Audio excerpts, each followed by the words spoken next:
Suggerito invece al civile, dopo che avevano chiamato e non c'era posto nella loro cardiologia, neanche i posti riservati alle donne oncologiche, mi è stato dato subito perché casualmente oggi avevano dei posti ancora disponibili. Ma questo è soltanto un caso, nel senso che non c'è nessun collegamento fra le varie cardiologie comunque, dove possono dare le indicazioni sul dire non c'è posto qui, visto che voi siete pazienti oncologici, non dovete passare per il CUP, potete andare nella struttura delle cliniche. Questo non mi è stato detto, mi è stato detto di rivolgermi al CUP, di telefonare e io non l'ho fatto volontariamente perché appunto essendo paziente oncologica ancora in terapia ho diritto ad avere i controlli nelle sedi più vicine in modo da evitare il disagio dello spostamento, anche se io potrei, avendo i mezzi, anche muovermi, ma non lo trovo giusto nei confronti, perché la mia non è una battaglia individuale, è una battaglia di tutte le donne oncologiche. Penso a chi non ha la possibilità di muoversi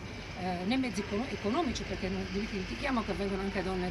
dall'Interland, non sono soltanto le donne di Sassari fra le 350 oncologiche e senologiche operate quest'anno. Per cui noi chiediamo in questa occasione ancora una volta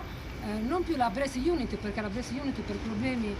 di gestione politica scellerata è stata disattesa, perché i finanziamenti europei non sono stati chiesti per tempo e deviati quei pochi che c'erano al Materoldi a struttura privata in mano agli emiri, che avranno un nuovo giocattolo di cui liberarsi magari alla prima occasione. Chiediamo che venga aperta a Sassari un centro anche con i fondi ordinari, perché ci sono i fondi, possono essere destinati anche per queste cose, un centro, non chiamiamolo più Breast Unit, un centro unico di terapie concentrate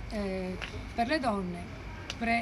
in pre-intervento, in donne oncologiche e in donne in terapia, e anche per i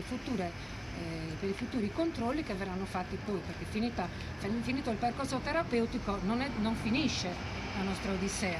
Noi siamo delle donne in una guerra che non l'abbiamo voluta noi. Si porta tanta attenzione ai riduci di guerra, le guerre volute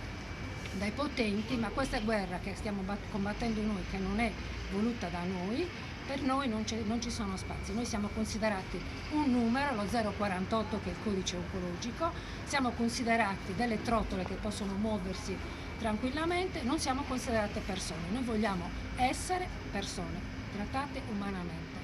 siamo umani.